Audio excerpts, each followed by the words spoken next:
크립토 시장이 하루아침 새 불바다가 됐습니다. 누군가는 시즌 종료? 웃기지 마라. 지금이 저점이다. 또 누군가는 이제 다 끝났다. 도망쳐라. 이렇게 서로 다른 의견이 팽팽하게 충돌하고 있는 상황. 이런 상황에서 대체 누구 말이 맞는 건지 갈피를 못 잡고 계시는 분들이 많으실 텐데요. 오늘 영상에서 그 모든 불안을 말끔히 해결해 드리겠습니다. 특히 오늘은 복잡해 보이는 시장을 단순하게 바라볼 수 있는 명확한 기준점을 제시해 드릴 테니 꼭 끝까지 시청 부탁드리겠습니다.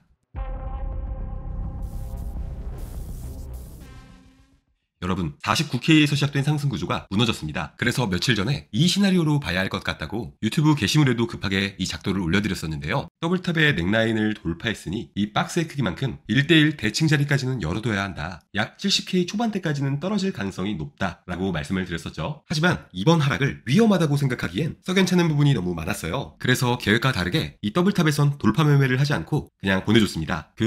그럼에도 불구하고 시장을 분석할 땐 냉철해야겠죠. 결론부터 말씀드리면 저는 비트코인의 하락이 아직 조금은 더 남았다고 생각하고 있습니다. 다만 그 하락이 시즌 종료를 의미하는 건 아닙니다. 그래서 오늘은 하락에 대한 얘기가 아니라 비트코인의 미친 상승 랠리와 알트 대폭등 시나리오라는 주제를 다룰 예정입니다. 다 끝났는데 이제 상승 얘기 좀 그만해. 이런 생각이 드시는 분들도 영상을 끝까지 보시고 나면 고개를 끄덕이시게 될 겁니다. 그럼 바로 시작하겠습니다.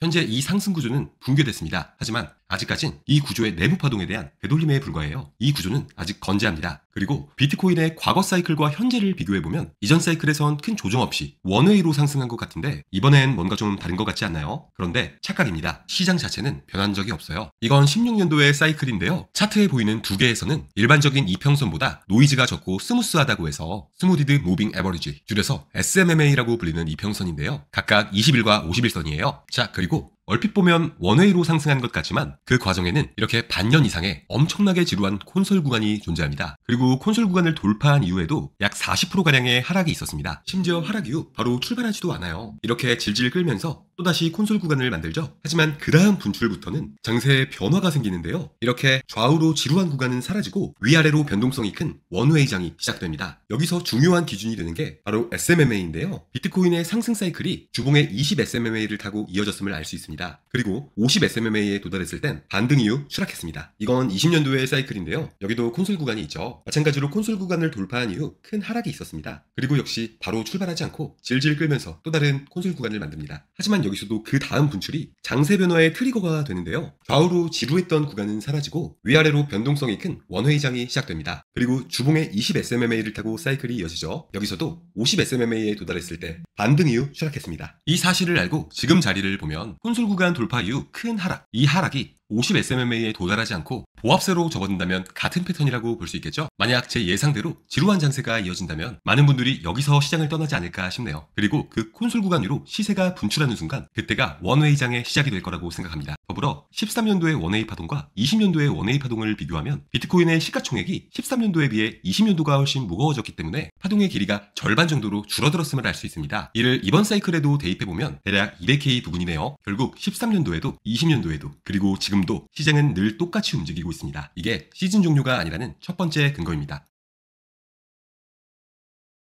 이렇게 저항을 받던 가격대를 돌파하면서 그 가격대가 지지로 바뀐 구간, 이런 구간을 지지와 저항이 뒤집혔다라고 해서 SR 플립이라고 합니다. 그리고 SR이 플립된 자리에서 더블탑이나 헤드앤숄더 같은 패턴을 만들고 그 지지선을 이탈할 경우 패턴의 성공 확률이 굉장히 높아지는데요. 뭐야? 그럼 엄청 위험한 상황 아니야? 네, 위험한 상황 맞습니다. 솔직히 최고점을 만든 저점을 이탈하면서 상승 구조도 붕괴됐고 더불어 이런 주요 지지선까지 이탈한 상황인데 그럼에도 불구하고 시즌 종료가 아니라고 말씀드리는 이유는 김프 때문입니다. 저는 김프를 개인의 매수 심리를 파악하는 지표로 활용하는데요. 이 하락의 과정에서 개인의 투심이 완전히 죽어버렸음을 알 수 있습니다. 실제로 이 헤드앤숄더의 돌파 자리를 보면 여기도 마찬가지로 SR이 플립된 자리인데요. 이 20%의 하락이 발생하는 동안 개인의 투심은 오히려 상승했습니다. 이 더블탑도 SR 플립을 돌파하는 과정에서 김프 상승이 동반됐습니다. 이 더블탑도 마찬가지죠. 그리고 이건 하락뿐만 아니라 상승 또한 마찬가지인데요. 개인의 투심이 살아있을 때 하락했다면 개인의 투심이 죽어있을 땐 상승합니다. 이 역헤드앤숄더 패턴을 보면 돌파 직전 상승에 투심이 죽어있죠. 이 컵핸들 패턴도 목표가인 1대1 대칭 자리에 도달했는데요. 이 더블탑에서 수익 실현을 했다고 판단할 수 있겠죠. 이때도 마찬가지로 투심이 계속 죽어있다가 목표가 근처에서 투심이 살아나기 시작했습니다. 세력들이 고점에서 물량을 매도하고 수익 실현을 할 때 그 물량을 넘겨받는 건 개인인 경우가 많습니다. 즉 시즌 종료의 조건을 충족하기 위해선 투심이 살아있어야 한다는 의미입니다. 그리고 지금 대중들의 투심은 얼어붙어 있습니다. 이게 두 번째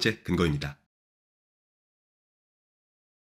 1월 24일 영상에서 저는 USDC의 발행량이 테더의 자리를 위협할 정도로 급증했다. 하지만 발행된 USDC는 현물이 아니라 대부분 선물 시장으로 유입됐다라고 말씀을 드렸었습니다. 실제로 코인베이스의 현물 차트와 선물 차트의 볼륨을 비교해보면 현물 대비 선물 차트의 볼륨이 10배에서 20배 이상 높다는 걸 알 수 있습니다. 즉, 이 박스에서 엄청난 규모의 미체결이 쌓였다는 건데요. 이런 큼직한 볼륨 안에서도 특히 두드러지는 이 3개의 볼륨, 이 볼륨이 발생한 캔들은 이 3개입니다. 이 지지선에서 엄청나게 강력한 지지를 보여줬던 캔들이죠. 더불어 볼륨이 하락하기 시작한 건 이 캔들부터인데요. 거기가 개인의 투심이 살아나기 시작한 지점이에요. 그리고 이번에 지지선을 돌파하면서 다시 한번 큼직한 볼륨이 터졌습니다. 지지선을 돌파하면서 볼륨이 터졌으니 위험하다고 생각하시는 분들이 계실 거예요. 하지만 볼륨은 말 그대로 물량이 거래된 양을 보여주는 지표입니다. 즉, 누군가가 매도한 물량을 누군가 또 매수했기 때문에 이런 볼륨이 발생했다는 건데요. 대중들의 투심은 죽어버린 상황이죠. 그런데 코인베이스 거래소에서만 약 100만 개의 비트코인이 이 하락 과정에서 사고 팔아졌습니다. 이게 바로 제가 이 하락을 그냥 보내줬던 이유이기도 한데요. 그렇다면 이 하락에서 매수한 게 과연 개인일까요? 전 그럴 것 같지가 않네요. 여기까지가 마지막 근거였습니다. 오늘 영상 결론 요약하겠습니다. 첫째, 비트코인의 상승 사이클은 언제나 콘솔 구간이 많은 지루한 장세와 위아래로 변동성이 큰 원웨이 장세로 나뉘었으며 현재 사이클에도 그 패턴은 여전히 반복되고 있다. 따라서 이번 하락이 주봉의 50SMA에 도달하지 않고 마무리된다면 비트코인의 상승 사이클이 진행되고 있다고 판단할 수 있으며 이후 발생하는 상승부턴 파동의 크기가 훨씬 커질 것이라고 본다. 둘째, 시장은 언제나 대중들의 투심이 죽어야 상승하고 투심이 살아나면 하락한다. 더불어 비트코인 상승 사이클의 피날레는 언제나 대중들의 환희로 가득했었다. 그리고 지금 개인의 투심은 얼어붙어 있다. 셋째, 고점 부근의 콘솔 구역을 하방으로 이탈하는 과정에서 약 100만 개의 비트코인이 거래됐다. 대중들이 공포를 느끼고 있는 사이 누군가는 매수하고 있다. 이러니 저러니 해도 시장의 100%는 없습니다. 더불어 제가 매매하는 자리는 전부 텔레그램에 실시간으로 브리핑해드리고 있습니다. 저는 이렇게 손익비 1대 20이 넘는 극한의 자리를 선호하는데요. 아직 ICT가 생소한 분들께 이런 셋업을 권할 수는 없지만 최소한 유리한 위치와 불리한 위치가 어디인지를 판단하는 데는 도움이 되실 겁니다. 제 관점이 궁금하신 분들은 고정 댓글의 링크를 통해 입장하실 수 있으니 참고하시기 바랍니다. 오늘 영상은 여기까지입니다. 영상이 도움이 되셨다면 구독, 좋아요 한 번씩 눌러주시고요. 그럼 저는 다음 영상에서 더욱 정밀한 분석으로 찾아뵙겠습니다. 감사합니다.